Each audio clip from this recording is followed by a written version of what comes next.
Pelo sinal da Santa Cruz, livrai-nos Deus nosso Senhor dos nossos inimigos, em nome do Pai, do Filho e do Espírito Santo. Amém. Meu Senhor e meu Deus, creio firmemente que estás aqui, que me vês, que me ouves. Adoro-te com profunda reverência, peço-te perdão dos meus pecados e graça para fazer com fruto este tempo de oração. Minha Mãe Imaculada, São José, meu Pai e Senhor, meu anjo da guarda, intercedei por mim.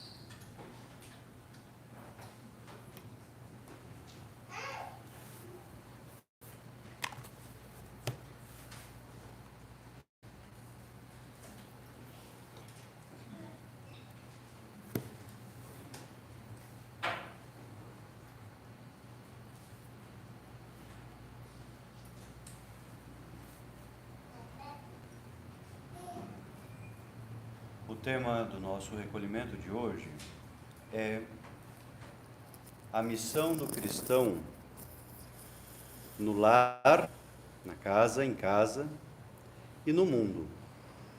Esses dois grandes âmbitos ou ambientes da nossa santificação, da nossa vida cristã.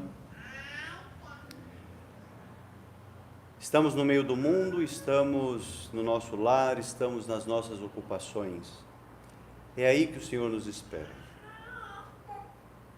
E antes que eu me esqueça, queria falar um pouquinho, mencionar simplesmente alguma biografia ou referência bibliográfica para... Bibliografia, não biografia. Bibliografia, referências bibliográficas, fontes, para depois que cada um de nós queira aprofundar nesse tema, meditar, tirar propósitos, refletir. Uma primeira meditação, são três meditações, pelo menos três meditações assim, de São José Maria Escrivá, que tocam diretamente esse ponto, que são muito claras, A primeira é uma meditação, foi uma homilia na missa no campus, missa celebrada no campus da Universidade de Navarra,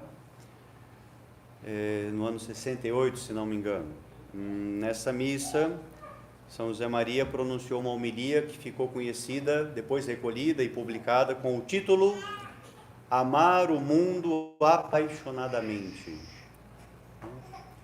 Essa homilia, esse texto, essa meditação, ela está no livro Entrevistas com o Monsenhor José Maria Escrivá. Esse livro, se pode encontrar ali. Amar o Mundo Apaixonadamente. São José Maria fala justamente da missão do leigo no meio do mundo. A missão do leigo. Como Cristo, como que a Igreja, como que Deus espera que nós santifiquemos a nossa vida, que nós santifiquemos as nossas realidades, as realidades cotidianas, o nosso dia a dia. Outra homilia, outro texto, está no livro É Cristo que Passa. É a primeira homilia, o primeiro texto, a primeira meditação desse livro, a vocação cristã. Então, São José Maria também traça um itinerário, Quer dizer, o que significa, vocação cristã? Quer dizer, essa vocação à santidade, Então, o que significa essa santidade no cotidiano, na vida concreta, na vida corrente, no dia a dia, no meio do mundo. E uma terceira homilia, daqui a pouco a gente começa a meditação propriamente dita, tá? E aí a gente vai comentar algumas ideias, mas a terceira é citação, referência bibliográfica. Bem, agora são mais duas, No livro Amigos de Deus. né? A primeira e a última, aí fica fácil de lembrar, né? O primeiro capítulo, a primeira meditação desse livro chamado Amigos de Deus, é a grandeza da vida corrente. Então, mais um texto em que São José Maria, né, vai comentando e vai nos exortando, né, sobre essa realidade, né? Quer dizer, a vida cotidiana, ela é grande, porque ela é o âmbito da nossa santificação. Daí o título, né, a grandeza da vida corrente. E não esperemos, é justamente aquela ideia de não esperar grandes coisas, né? Não, eu serei santa quando, né, quando eu for martirizada. Não. Não espera não, porque talvez não aconteça, né? Mais provável que não aconteça o martírio. Mas há tantas outras coisas, né, na nossa vida que exigem sacrifício, entrega, abnegação. E é disso que ele fala aqui, né? A grandeza da vida corrente, como que no cotidiano. Esse é o ambiente da nossa santificação. E a última homilia desse mesmo texto, a última meditação desse mesmo livro Amigos de Deus, a última é rumo à santidade. Então, claro, né? Rumo à santidade, a grandeza da vida corrente, a vocação cristã, amar o mundo apaixonadamente, né? São aí 4 textos, né? Tem bastante tema, e nesses 4 textos a gente pode dizer, claro, junto com caminho, sul que fora, esses pontos que a gente já conhece, que a gente usa muitas vezes para a nossa oração pessoal, né?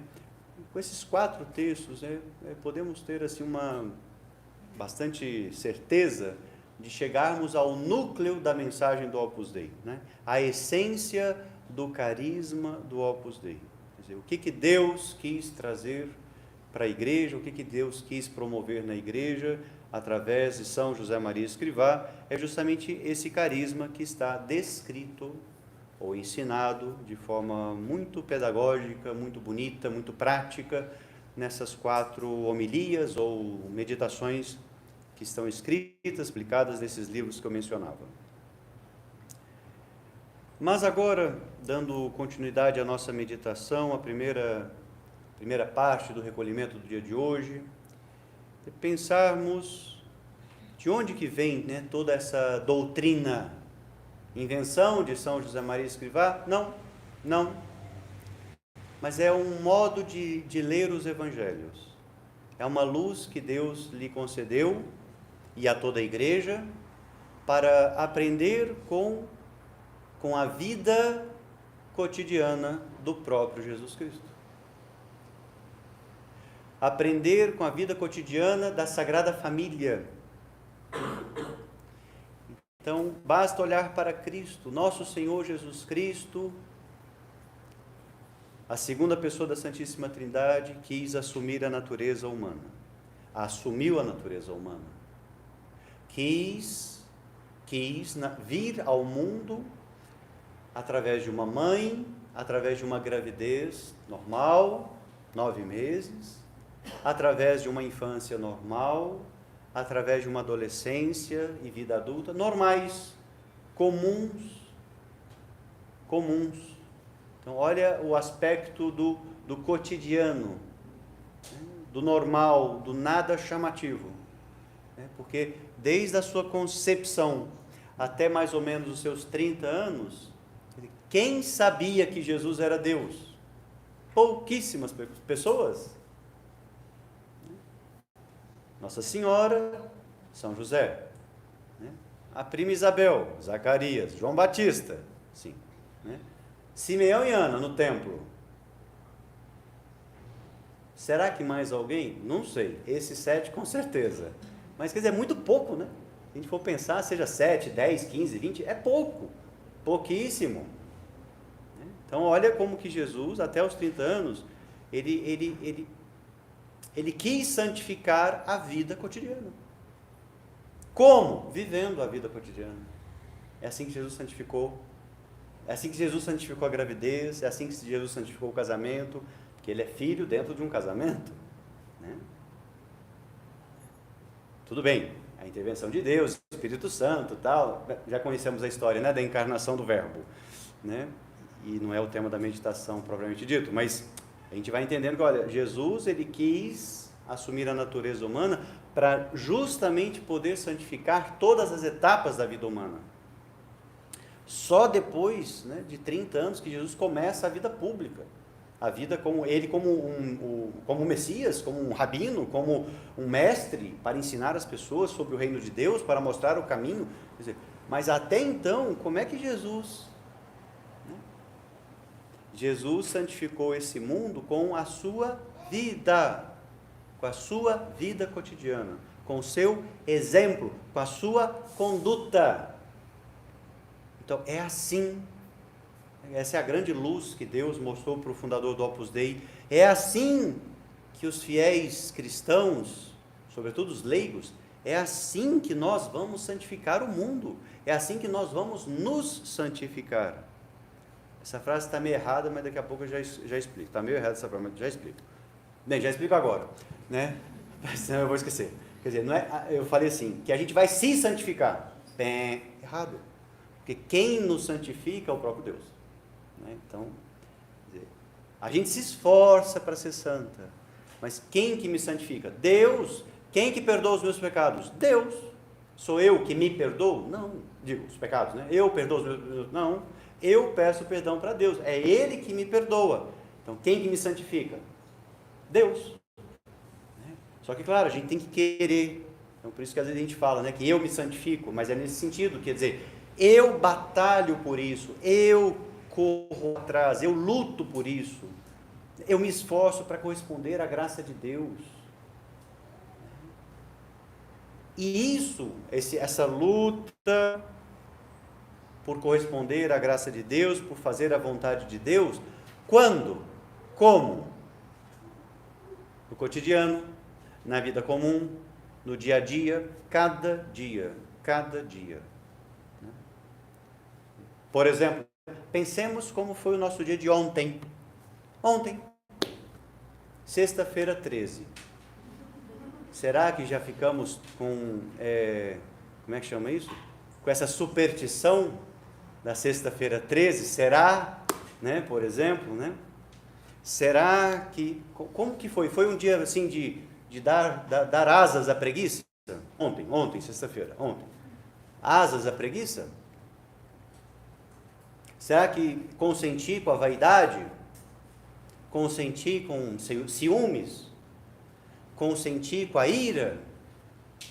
Então, gente, reparem, todo santo dia nós temos assim, muitas ocasiões para fazer a vontade de Deus, para amar a vontade de Deus, ou ocasiões que a gente se deixa levar pelas tentações. Mas todo santo dia nós seremos tentados, sofreremos tentações, todo santo dia. Por isso que eu usei a palavra agora há pouco, a palavra, será que eu consenti? Porque uma coisa é sentir e outra coisa é consentir. Então, sentir a tentação, nós vamos sentir. A tentação vai bater a nossa porta. Oi, vamos ser preguiçosa? Oi, vamos perder a paciência com essa pessoa que é muito chata? Então, a tentação, ela vai aparecer. A tentação vai aparecer. A questão da santidade é justamente isso. Quer dizer, eu estou atento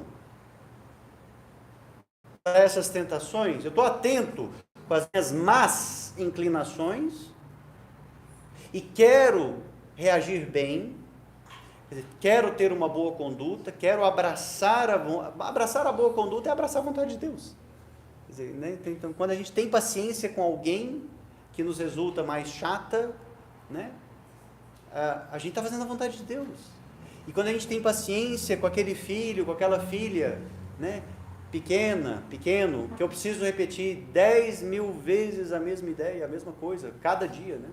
Tem que repetir 1000 vezes por dia a mesma ideia durante 20 anos para ver se o filho, a filha entende, né? Então, vocês estão entendendo por que casamento tem que ser um sacramento? Né? Porque se não for, não tem como. Né? Não tem como, sem a graça de Deus. Né? sem a graça específica do sacramento, como é que ia para frente um trem desse?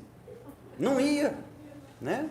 Bem, na prática a gente basta abrir os olhos e abrir a janela, a gente olha aí para o mundo e fala assim, de fato, não está indo para frente, né? Quantas pessoas, quantos casais não vão para frente? Agora, por quê? Por causa da concepção também, né? Quer dizer, o que eu quero com a minha vida, o que eu quero com o casamento e a minha família, eu valorizo, eu não valorizo, é um plano de Deus, não é um plano de Deus, tanto faz, tanto fez. Então reparem, tudo isso é a nossa vida. E tudo isso influencia diretamente na nossa conduta, na nossa luta, no como fazemos ou deixamos de fazer. Então reparem, quando a gente tiver essa tentação de olhar para a nossa vida cotidiana e pensar que, mas isso é pouca coisa, isso não é nada, isso daqui não tem valor nenhum. Sei lá, só para dar um exemplo bem simples, né? Sei lá, ficar varrendo a casa e passando passando pano para tirar poeira, isso daqui não é nada, isso não tem valor. Então a gente lembra de Nossa Senhora. Será que Nossa Senhora limpava a casa? Acho que sim, né? Não vivia no chiqueiro, né? Limpava a casa, cuidava, fazia comida, arrumava as coisas, cuidava de São José, cuidava de Jesus. Quer dizer, trabalho normal. Absolutamente normal. Gente, a pessoa mais santa, depois de Jesus, né? Jesus é Deus, beleza. Então, perfeito Deus, perfeito homem. Mas a criatura mais santa, quem é? Uma mulher. Nossa Senhora. E o que ela fez de extraordinário, hein? Presidente de algum país? Fez doutorado em economia, relações internacionais,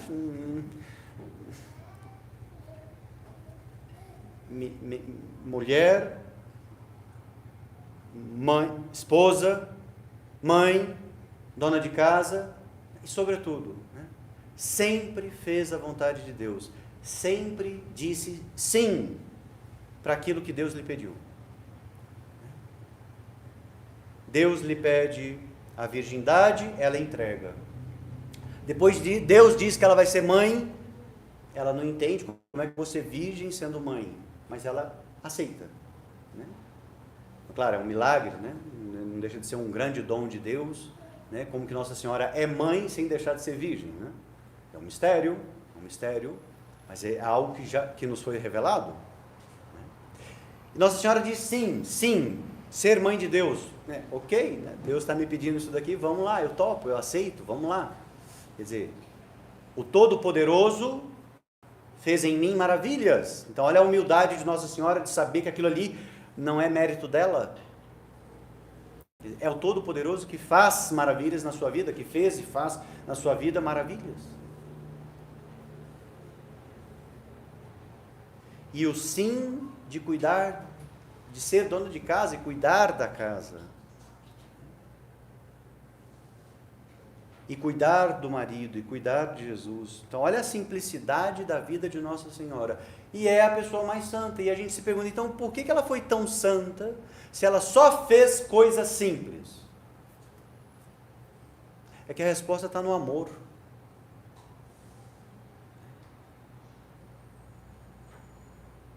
No livro Caminho, né, o capítulo Amor de Deus está do lado do capítulo Coisas Pequenas.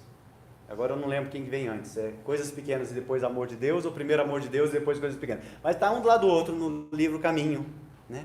Um do lado do outro, um na frente do outro, um atrás do outro, como quiser, né? Então está um do lado do outro. Amor de Deus, coisas pequenas. Porque esse é o segredo da santificação da nossa vida, ou da nossa santificação. Quer dizer, é fazer aquilo que eu devo com amor. Com amor de Deus, com amor ao próximo, com amor àquilo que eu tenho que fazer, com esse sentido de responsabilidade pelo cumprimento do dever. Quer dizer, é o que eu devo fazer? É o que Deus quer que eu faça? Então eu também quero. Ou seja, olha como é importante a liberdade, porque só de modo livre é que a gente assente as coisas, à vontade de Deus. Então, esse assentimento livre, esse concordar, quer dizer, eu concordo com Deus, eu aceito a vontade de Deus, eu quero fazer a vontade de Deus. Gente, isso é importantíssimo, porque se não houver essa decisão livre, não há amor, não há configuração com Cristo, não há a aceitação da vontade de Deus. Quer dizer, todos nós temos essa experiência de fazermos coisas meio que arrastadas, ou contrariada, ou resignada. Sabe aquela conduta de fazer algo, mas tipo assim, fazer o quê, né? Tem que fazer, né?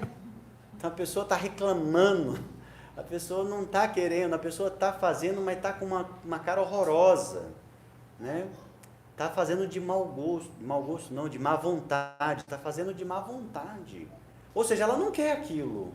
Ela está fazendo, sei lá, para não receber uma bronca, para não ser demitida, né? Para que não tenha mais briga, mas ela não está fazendo porque quer. E isso faz toda a diferença.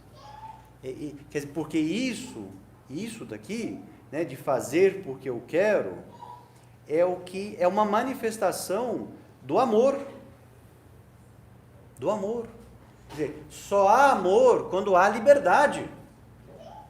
Se eu não faço porque eu quero, no fundo eu não amo. Olha como é importante a gente pensar, a gente ser muito sincero. Consigo mesmo, em primeiro lugar, e obviamente com Deus, né? Quer dizer, eu faço porque eu quero, eu faço porque eu entendi a importância, eu faço porque eu quero concordar, eu quero abraçar a vontade de Deus. Eu quero abraçar a vontade de Deus. Eu quero fazer a vontade de Deus. Essa vontade de Deus, essa vontade que Deus me mostra no cotidiano. Quando Deus nos pede, ou a gente sabe que Deus pede, por exemplo, né, acordar na hora. A gente coloca o despertador, toca o despertador, e quantas vezes a gente não levanta? Então, a primeira derrota do dia, né? Primeira derrota do dia, né? Não fui forte para acordar na hora. Né? Isso para não falar do povo que não coloca a hora, né? Eu acordo na hora que der. Né? Que o meu corpo me desperte. Beleza, né? Meio-dia. E agora meu corpo quer levantar. Né? Então, aí que eu sou livre, né? Quando eu faço a vontade do meu corpo. Né? Então, não fiz a vontade de Deus, né? Eu fiz a vontade do meu corpo. Eu deixei o corpo mandar em mim. Eu deixei a natureza mandar em mim. Então, quer dizer, a natureza é boa, mas ela foi ferida pelo pecado original. Então, nem sempre a natureza aponta para o lado certo. Essa é a questão. Né? E claro, se nós fôssemos perfeitos, a natureza apontaria para o lado certo. Mas aquele tal de Adão e Eva, vocês conhecem? Cometeram um pecado que feriu a natureza inteira. Né? Então a natureza que estava perfeita foi ferida. E a partir do pecado original, o ser humano experimenta na própria carne a tendência não só ao bem, mas a gente também a gente experimenta todo santo dia essa tendência ao mal. A tendência ao mal. E todos nós temos essa tendência. Né? E basta pegar a lista dos pecados. Né? Quer dizer, a tendência pecaminosa não é pecado, hein? O pecado é concordar, abraçar, aceitar a tendência pecaminosa. Então, se passa pela cabeça, né? Eu queria matar minha vizinha. Se eu não concordar com essa ideia, eu não estou pecando. Né? Mas, claro, eu tenho que estar atento, porque essa ideia está lá dentro. Essa ideia está lá dentro. E não é uma ideia legal. Então, por mais que eu não consinta, por mais que eu não concorde, eu tenho que fazer um exame de consciência. Poxa, por que eu estou pensando isso da minha vizinha? Está errado. Então repare, então as tendências, mesmo quando a gente não abraça, porque a gente só peca quando concorda, quando abraça. Então, mesmo quando a gente não peca, é bom a gente estar atento. Peraí, essa tendência me diz algo. Essa tendência não está legal, assim como a tendência da preguiça não está legal, assim como a tendência da ira não está legal, e assim por diante, né? Todos os pecados. Né? Então essas tendências pecaminosas são as tendências desordenadas que temos que estar atentos. E repito, quando, onde, como? No dia a dia, é toda hora, todo instante. Né? Todo instante, né? Desde que a gente acorda de manhã até a hora que a gente vai dormir. Né?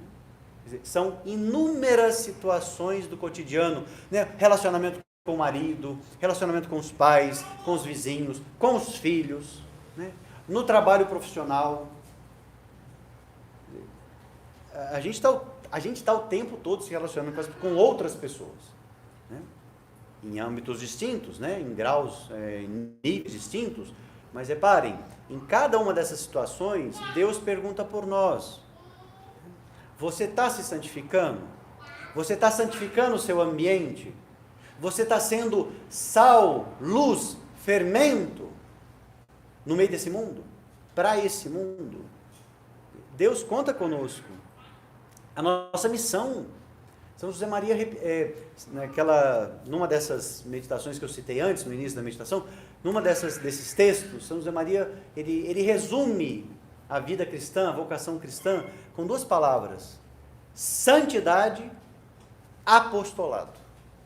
Quer dizer, a missão do cristão, quer dizer, o que a gente tem que fazer nessa vida, assim, de modo muito resumido, são essas duas palavras. Quer dizer, é buscar a santidade própria, a santidade, né, daquilo que eu faço, a santidade, né, das pessoas que estão perto de mim. E esse negócio, isso de falar da santidade das pessoas que estão perto de mim, já é o outro lado, já é outra palavra, apostolado ou evangelização. Quer dizer, querer que as pessoas que convivem conosco conheçam a Deus, conheçam o caminho da salvação, o caminho do céu. Disso se falará um pouco mais na palestra daqui a pouco, né? Do apostolado, da amizade, né? Como que a gente pode, né, influir muito bem na vida das pessoas que a gente ama, das pessoas que estão perto de nós. Mas, de novo, né, uma frase de São José Maria, né, que nos fala de que é na vida cotidiana que nós encontramos, que nós unimos o humano com o divino, o natural com o sobrenatural. Ele fala assim: algo santo, divino, escondido nas situações mais comuns da nossa vida.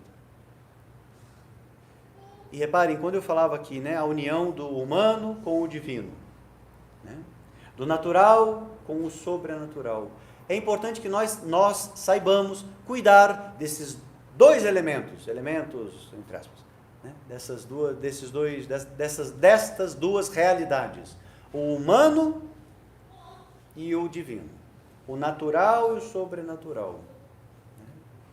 Porque o edifício espiritual, a vida espiritual, ela é construída em cima, digamos assim, a imagem, né? Em cima dessa base que é o humano, o natural. Então, não adianta falar, só para dar um exemplo, não adianta falar de santificação do trabalho se eu sou uma pessoa preguiçosa.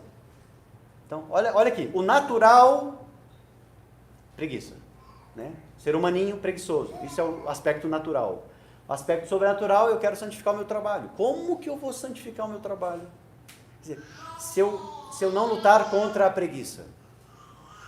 Então, todos os anos da nossa vida, a gente tem que prestar atenção nesses dois valores, digamos assim, nesses dois elementos.